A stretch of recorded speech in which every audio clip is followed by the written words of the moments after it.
Hi and welcome to our mock test discussion class for IBPS. Today we will be discussing the English part of mock test 1. So I hope all of you have completed the paper. So you can just let us know how your experience with the mock test was. Okay. I will be giving you a few pointers ahead of solving the papers, after which we'll be looking at individual questions. And in case you have any queries on individual questions, please reach out to us. So the first part of any competitive exam, okay, forget the idea of IBPS, CAT, GMAT, GRE, okay. Remember that your supreme aim here is not to establish your linguistic skill, but to cross that sectional cutoff and get a good score and get admitted in a place where you wish to study, or get called for an interview where you wish to work. Okay, so that is of extreme importance. You're racing against time. You need to identify what questions you can solve within the given stipulated time. That is very important. So most part of your exam sense would be about identifying what to encounter first. Okay, so here I would like to diverge into two parts. Number one, someone who is good with the language. Number two, someone who is not very great with the language, someone who knows that he has to struggle. Okay, so if that is the case, you need to figure out where you are in the first place. Okay, so for someone who is good with the language, and I hope that this expertise with the language comes with regular reading. Now if you are a regular reader, then some things come to you very easily. Okay, number one, you have a proven vocabulary, your diction is good, you know the meanings of certain words, your grammar is already good, so on and so forth. Okay, so you can probably look at going from question 1 to 30 in that order. Okay, now what happens when you're not great with the language? You need to identify where you can score, cross the sectional cutoff, move on. Okay, so going forward we would be discussing how to optimize time taken and reach that sectional cutoff in English. Okay, I'll tell you a few things. One, if you know the language, then your vocabulary is good, as I discussed a few seconds back. So that means when you see a word, you know the meaning, and it's very easy to get the vocabulary questions right. Okay, so if I were you, I would start with that. Okay, now there are ideally at least 4 vocabulary questions in your RC passage. Okay, so 4 out of 10 in your RC passage are to do with synonyms and antonyms. You need not read the passage to answer those 4. How easy is that? Okay, now we all know that reading an RC passage, A, does not come naturally to everyone, 2, it takes time. Even if you are a reader, it is going to take time. It is very unlike your say error spotting or vocabulary questions, where you can just mindlessly understand where it is from, what it means, take the answer, move on. Okay, so 4 out of 10 in your RC are from vocabulary. If you have a strong vocabulary, that is where you should start. Okay, now look at this. For our convenient reference,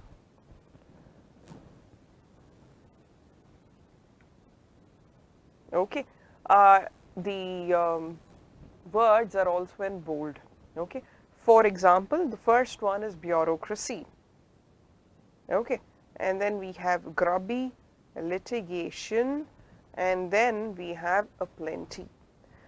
Now I might know the meanings of these words, but to be on the safer side, I also read the sentence that it is part of so that I get the context. Okay, so even if I do not know the meaning, even if I do not know of this particular word and I'm seeing it for the first time in my entire life, I might be able to figure out the meaning from the given context. So read that sentence alone. Complaints about our bureaucracy are commonplace. Okay, so it's an organization of some sort. Okay, and then look at this. The municipality of Phoenix, Arizona permits online renewal of blah blah blah blah blah without having to stand in endless queues in a grubby municipal office. So grubby has a negative connotation. Bureaucracy again has a negative connotation. Then litigation. Okay, now look at this. In Chile, people routinely submit their income tax returns over the internet, which has increased transparency and drastically reduced the time taken and the number of errors in litigation with the tax departments. This again has a negative connotation. Then aplenty, the benefits are aplenty. Plenty, aplenty. So this is an easy one. You already know what it means, correct? Okay, so now we go to the questions. Bureaucracy, we are looking for the synonym of bureaucracy. Okay, and you have incompetence of employees in a system, organizational fascism, red tape within organizations, federal structure of governments, none of the above. Now, if you know bureaucracy, it is an organization that has several hierarchies, layers, and each layer, when you give them a process, each layer takes its own sweet time to process their work. Okay, so that is a red tape. What is red tape? Let's say you are going to a government office to get your house registered. Okay, now there are several desks in the registration office. Okay, and your file has to pass through every single desk, and it is manually managed. Okay, it goes through a hierarchy, and every single person in this chain is going to take a lot of time. He can tie it down on his desk, okay, and delay your delay your own time as well. That is red tape. Okay, bureaucracy in this context is all about the red tape that is associated with organizations. Okay, so this is your answer. Typically, if you do read, you should know what bureaucracy means. So answer is C. Okay, the meaning of bureaucracy is red tape within a multi-level organization that delays processes. Then litigation, we saw that errors in litigation with the tax department happened in one phrase. Okay, litigation with the tax department. So a legal tussle of some sort, a lawsuit, strangulation, sorority, fraternity, and then none of the above. Lawsuit is your answer. Litigation is nothing but a legal problem with the organization. Okay, so that is litigation, lawsuit, litigation. Strangulation, if you tie a rope around someone's neck and strangle them, that's strangulation. Then sorority and fraternity. Sorority is sisterhood. Fraternity is brotherhood. How good are you with world history? So what was the mantra for the French Revolution? So that can possibly be your homework for the day. Go find it out. Okay, and yeah, fraternity is brotherhood, sisterhood. Okay, so your answer is A, lawsuit. Look at this. The meaning of litigation is lawsuit. Strangulation, the condition in which circulation of blood to a part of the body is cut off by constriction. The meaning of sorority is sisterhood, fraternity is brotherhood. Then there is grubby. Okay, so grubby we saw was grubby municipal office. Now, as opposed to swanky and very elite corporate organizations, okay, the government offices in any country, they're just not going to be that swanky. They are quite the opposite, and they are grubby. Grubby means something that is not very clean and well maintained, and basically an eyesore. Okay, so pristine on the other hand is clean and clear and whatnot, shining. Cavalier is very charming. Filthy, okay, so that is very close to grubby. None of the above, all of the above. Okay, so now remember that we are looking for an antonym here. The opposite of grubby is pristine, which means clean and clear. So look at this, grubby means dirty, and then grubby and filthy are synonyms. Pristine means pure and clean. Okay, got it? Then there is a plenty. A plenty, as I said, has something to do with plenty. Copious, callous, filial, scarce, and none of the above. Okay. Now you know that plenty, a plenty has to do with a lot. The opposite of this word is definitely scarce, right? So scarce meaning there isn't much. The opposite is copious. Okay, so a plenty and copious mean the same, while a plenty and scarce are antonyms. Okay, then callous is careless. Filial is to do with the family.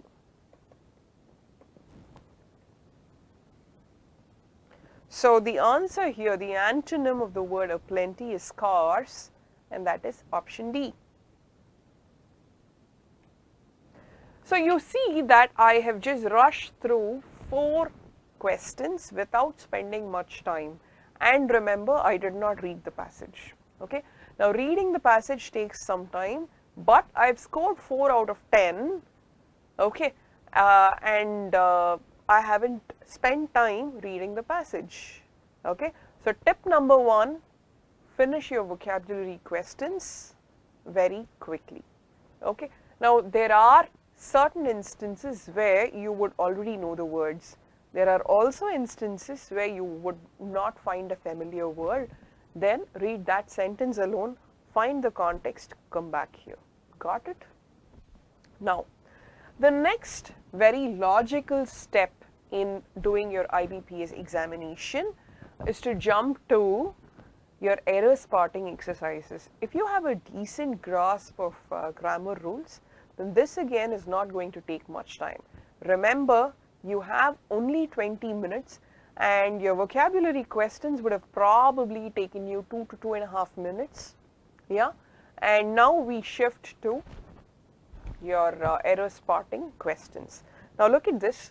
Those who have 5 items or lesser can join the billing queue in this counter. Okay. Now the problem with this sentence is 5 items. When you talk about items, and here you talk about a billing queue, so you can safely assume that this is a supermarket of some sort, okay, a store of some sort. Now this is countable. Okay. Now you know for a fact that countable versus uncountable, there are, okay, for example, less goes to uncountable.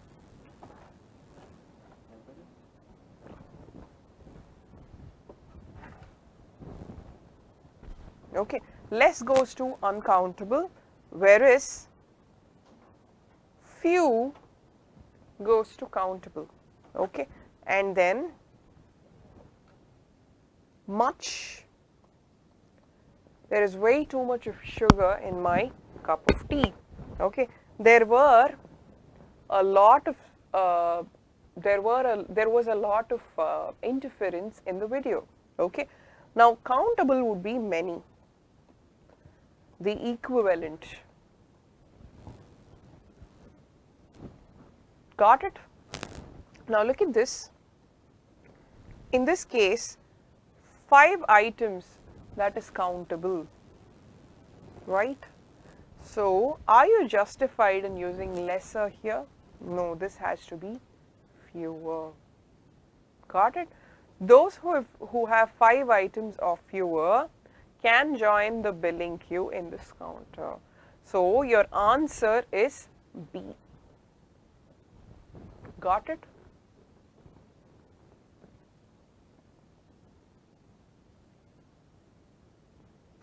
Now look at this. The teacher stated that we had a month more to submit our finalized applications. Those would then be sent to the principal. Okay. Now look at this. There is a definite problem with the conjunction used here. Okay. When you are talking about finalized applications, the conjunction here refers to finalized applications. Okay. So in that case, the subordinate conjunction should be that and not those. Correct? The correct sentence is, the teacher stated that we had a month more to submit our finalized applications. That would then be sent to the principal. You might get confused here because applications, that's plural, and that is generally used in singular. Correct? Singular connotation. But in this case, the subordinate conjunction is something that introduces the next phrase. Okay? It is going to be that only and not those. Got it? So the answer here is D.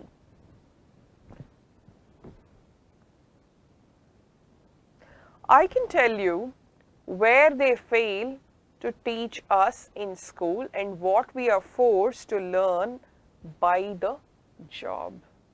Okay. Now this is a very straightforward question. It has to do with common English phrases, the adverbial phrase, the verb phrase and all that. Okay. The right phrase to be used here is on the job and not by the job. You learn a few things on the job. So your answer is D. Got it? My classmates from law school are now considered rock stars, comma, heading global law firms and law departments of multinational firms. Okay. Now this is a lot of students, and I can't say this enough, quite a few students, a lot was wrong by the way, because students, that's a countable entity, and I'm wrong when I say a lot of students. It should be many students. But it's interesting to note that these things creep in when we speak. Yeah, because it's very widespread, the usage is very widespread. Anyhow, so whenever the answer happens to be no error, we have some issue marking that as the problem, as the solution, because we always think, okay, I'm missing something, this cannot be the answer. Okay. Now remember that there is a very real possibility of no error, option E being the answer. Look at this, for example, it's right as such, it's completely right as such. My classmates from law school are now considered rock stars, comma, heading global law firms and law departments in multinational firms or of multinational firms. It is high time you go to office again, as the doctor has allayed your fears of having a relapse. Okay. Now remember, this is something, this is a what do you call, a mistake that several people commit. When you say it is high time, the correct phrase is, look at this, it is high time you, and then it has to be past tense, you went to office again. Got it? It is never you go to office, it is high time you went. So after it is high time, it has to be past tense. Note it down very, very, very well. Remember that you cannot have go here. It shouldn't be present but past tense here. So B is your answer. The correct sentence is, It is high time you went to office again, as the doctor has allayed your fears of having a relapse. So, you've had 4 very easy vocabulary questions. When I say easy, it is easy to save time, assuming you know the answers, of course. Okay. So, 4 questions there, and then 5 questions of error spotting. 9 questions. Typically, you should have finished this within, say, 6 minutes of your time. That's all it should take. So, make sure you concentrate on enough practice. Make sure you learn the concepts before you go to your practice sessions. Okay, so watch the videos pertaining to grammar rules, vocabulary, read a lot so that you are in the right shape to, counter these questions, right? And once you have a fair idea, on the basis, on the basics of this, then you figure that, time management is key. Okay, so you race against time, you have 30 questions, but only 20 minutes, of which a huge chunk of your time is going to be taken in reading the passage. So, save the passage for last. But that being said, 4 questions from RC, the vocabulary questions, finish that. Move to the error spotting questions. If you have a fair grasp of grammar, you're set, you're all set for your error spotting exercise, right? So that is 9 questions within, say, 5-6 minutes, max 7. Okay. Now we go to questions that require some thought, time, etc. Okay. So try finishing your error spotting and vocabulary questions within 6 minutes. Okay. So now we go to phrase replacement or sentence correction. Okay. Now look at this. That a single academician is able to exert so much influence over the exclusions process of the admissions department is striking, even in the current atmosphere of friendly university norms, comma, giving this high stake for thousands of students. So I know for a fact that this has to be thousands, even before I look into the options. 1,000 of students that depend, okay, and remember that when you talk about people, students are people, that is not the pronoun to be used, should be who, depend on their university degrees, okay. So a smart person, what would he or she do? Look at the options, okay, you have who here, you have who here. Eliminate the rest. Got it? Okay. And then thousands. My answer is definitely between among B, C and E. Okay. Then I have this giving the high stake.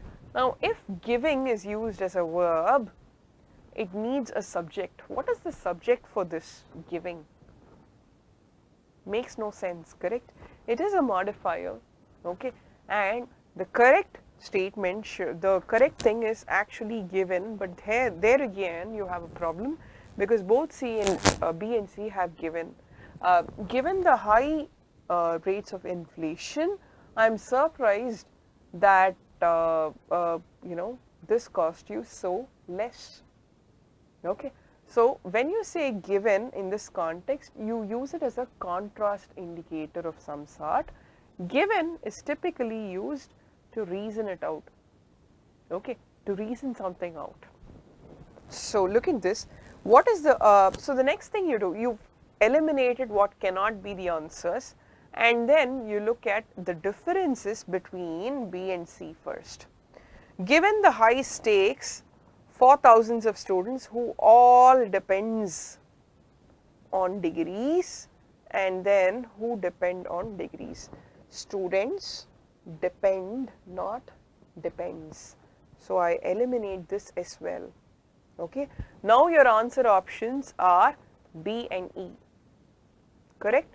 Now look, read the entire sentence plugging in B. That a single academician is able to exert so much of influence over the exclusion process of the admissions department is striking, Even in the current atmosphere of friendly university norms, comma, given the high stakes for thousands of students who depend on their university degrees. Absolutely no trouble, correct? The sentence is correct as such. So this is also not the answer. Your answer is going to be B.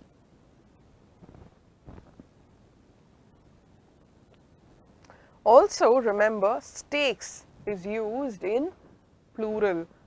Are there any other words that you know of that are always used in plural? Anyone? Annals. The annals of history. This is never used in singular form. Okay. Similarly, when you say high stakes, stakeholders, that's stake, okay. People who have something to be impacted with, yeah, that is stakes, stakeholders. Stakes is generally used in plural form. Look at this now. The Assembly's decision to pass the bill on immigrants, comma, even from ally countries like Stormland and Azores, is just one part of the battle. Okay. Now, even before I look into the options, I have a verb here, correct? Now, even from ally countries like Stormland and Azores, this is a modifier. Now, a modifier is of lesser importance. I am more interested in the verb here. What is the subject associated with this verb? That is going to be the Assembly's decision. So, singular subject, singular verb, perfect, there is no problem with that. And then, this is your object. It is perfect, correct? Now, I look at options. Even from ally nations, allies nations. Now, you cannot say ally, see, you can say either my allies or my ally friends. You cannot say allies friends.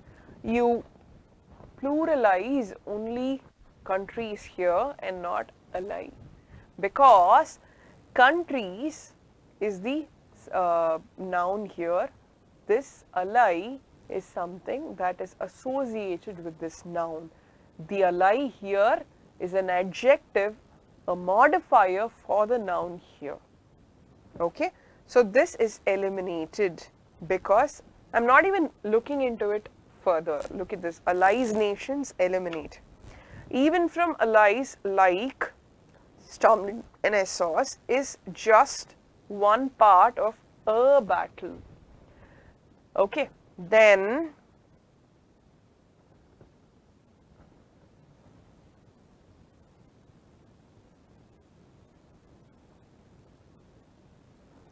from allies like Stormland and Azores is just one part of the battle. Okay.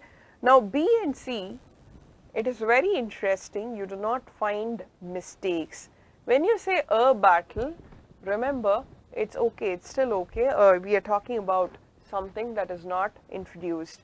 The battle here is introduced. From allies like blah blah is just one part of the battle. So, B and C, there are no issues as far as we know now. Look at D. Also from allies like blah blah is a single part of the battle. Contextually, you typically say one part of the battle and not single part of the battle. It doesn't make sense. You know what? One part of the battle living in Bangalore is all about traffic. Okay. So, that is the context, a very similar context. You only use one part of the battle, that is contextually, right? Not single part of the battle. Although literally it means the same. No improvement. Now, remember that the given sentence does not have any requirement for an improvement. E is your answer. There are no two thoughts about that. Or remember, only when there is an error in the given sentence, you go on to make an improvement with the given options, otherwise you just let it be. Which is why even if B and C seem right, you stick with E because there is no requirement for an improvement. Okay. Now, next we move on. Okay, once you've completed your phrase replacement or sentence correction, we move on to para-jumbles. Now remember that para-jumbles and RC, they are going to take much time. Okay, so save them for the last. Why do I say, whatever takes time, save it for the last? Because whatever can be done in, very minimal time, they are all, see, each question is going to carry 1 mark end of day. Okay, whether it's a tough question, whether it's an easy question, there is 1 mark attached to each question. Okay, so the probability of getting it right in something that falls in the easy part, that falls in the less time consuming part of the paper, that is what smart people do, correct? Makes sense? So finish all that and then come to para-jumbles and RCs. Now, how do you optimize time with para-jumbles? Look at this. I look at A, okay, and then I see that it's a statement of some sort, okay. B is a statement of some sort, D, okay. Now, look at D. This cannot start your paragraph, you know that for a fact, okay. Why? Because there was one thorn in their flesh. It's a pronoun, okay. So, if there is a pronoun, remember that it has to be introduced earlier. So, this is much like your programming, okay. If you haven't initiated a variable, if you haven't, introduced it earlier, you cannot make use of it, okay. So, there was one thorn in their flesh. So, this is not your starting sentence. What do? I eliminate D and E because they start with D. Got it? Now, I know for a fact that my starting sentence is either B or C because A, B, C have B or C, correct? What I do is, I look at B. Okay, it was the 16th century AD when Spain and Portugal were economic and political powerhouses. Between them, they dominated world trade. The them here refers to Spain and Portugal. Okay, so this is a very solid introductory sentence, correct? There is no problem with that. Now, look at C also. Portugal succeeded in the quest, which means the quest is something that has already been discussed. So, it cannot be C either because C cannot start a sentence. Okay. No, now I am left only with A and B. Okay. So, after B, what do I have? Look at A because B says B, A, C, D. The two nations realized the dire need to establish their own sea routes to India. Okay, I stop. Now, remember, Portugal succeeded in the quest. Okay, when da Gama found a sea route to India. So, there is a connection between A and C and A follows B. So, I am not even looking into what D has to offer. I know for a fact that my answer is going to be B, D. Okay. So, I know that the answer is A, B, D, A, C. Okay. So, if you look at it another way, there is also the chronological order that comes into the picture. Now, 16th century AD, you drop a timeline reference there. Okay. So, that is where it is happening. Then, you have the two nations. Then, Portugal succeeded in the quest. Okay. So,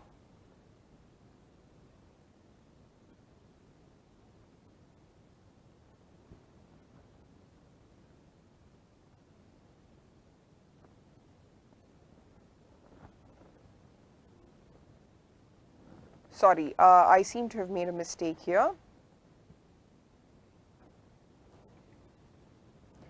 Now remember, there was one thorn in their flesh.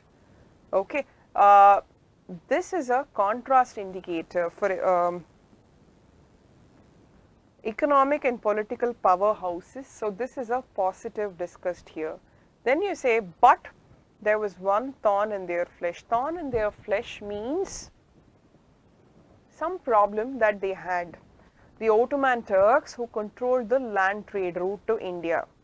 Okay, so there is a causality. This is very logical. Okay, so they had to find their own sea route so that they could completely eliminate the Ottoman Turks, the Iberians. Okay, so then BDAC, that is your answer. Okay, what was the problem? You introduce the timeline in B, then there was one thorn in the flesh for Spain and Portugal. Then you say the two nations realized what the problem was and they were trying to solve it. Portugal succeeded in the quest, Spain failed. That's what you're saying. C. So BDAC is your answer. Got it? Now let's look at the next question. Another example. When you have another example, you cannot start you cannot start a paragraph with another example. So I eliminate A, option A, because it has ABCD. We are talking about problems from the 60s, 1960s, not the 1860s. So there is a problem that also has been introduced earlier, correct?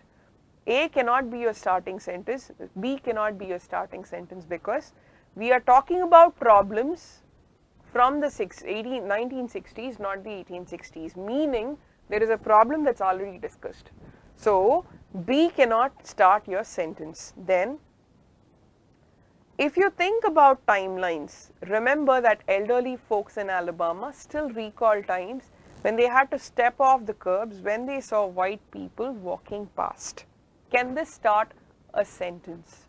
This, okay, when you look at this, A, another example, okay, you figure that C is the first example, okay. So C comes first and then A comes second, okay. So this is something that I need to establish. So there is CA here, CA here. In the other options, A comes first, then C. A first, then C. So I eliminate D as well. Okay. Now look at this. It is absurd to say racism is over and that slavery is a thing of the past. This is your introductory sentence. It gives you an idea of everything here. Correct? So it is very evident that the answer is B, because only B has DBCA. The introductory sentence happens to be D. Got it?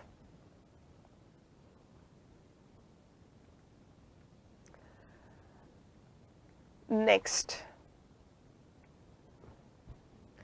Therefore, the state is agitated. This is a new kind of question, by the way. So there is one statement that is the odd man out. Okay, you need to figure out which one is the odd man out. Chuck that from the list. Make a paragraph out of the remaining 4. Okay. Now I have therefore. This cannot start my sentence. I know that much. So I eliminate C, which has A in the first place. Environmental experts are not sold on the proposal. So when you talk about the proposal, the definite article the states that something has already been introduced. Okay, so this proposal is something that is already introduced. Okay, so B again cannot be your starting sentence. So A is eliminated. There is bound to be criticism directed at the politician's callous remark. Okay, now you're talking about the politician. So that again is not pre-introduced. It cannot be your starting sentence. So if there is anything starting with C, I would eliminate, but then you don't have one at all. So get rid of that. The government has proposed an 8-line highway and a megaport between the cities of Winterfell and River Run. Okay, so this is a very strong contender for your introductory sentence. Okay, so I would ideally look at B, D, and E.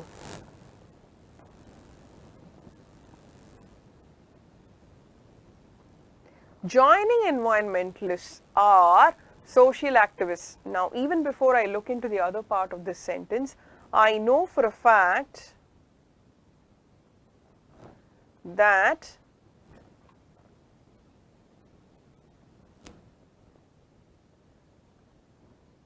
B, E is going to be the structure, because you talk about environmental experts and then you'd say joining environmentalists. So where can I find B, E together? That is here, and that is your answer. Okay, so remember that you need to make use of these hints to save time. Got it? Okay, so that's it for today. I hope you had a good run with your mock test 1. And if you have any doubts, please reach out to us on the commenting forum. Okay, so there were some issues and I'm not able to see your comments today. But that being said, I will look at your comments.